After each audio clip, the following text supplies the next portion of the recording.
Pylon Cam, which was an addition that we spent 6 months in the making, and especially I think for this New York-based audience here, the replay last night was validation for that system, and I think it speaks to what we've been talking about all along, where you need a commitment from on high in order to make those kinds of projects a reality.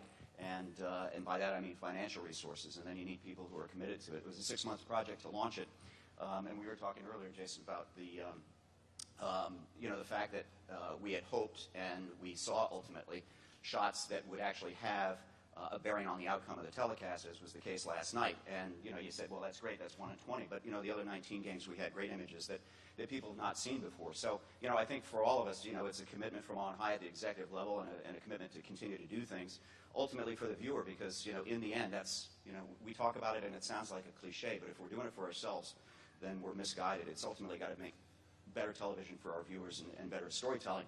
And in the end, when we look back at 2015, I think we will look at Pylon Cam and say, it was a great addition, and it continues to bear that out, and we'll do so right through the college championship game.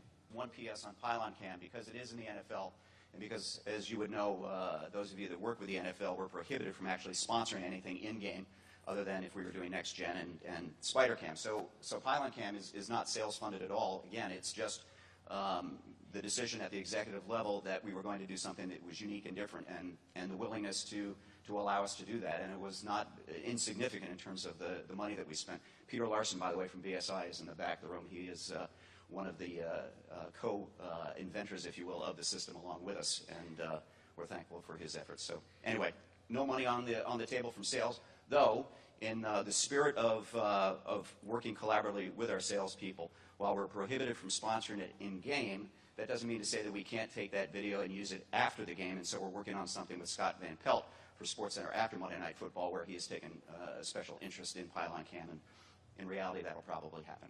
I mean, look, the cameras that we have, and we have a lot of them. For anybody that wants to know, we added 16 cameras to the field, 4 in each of the pylons.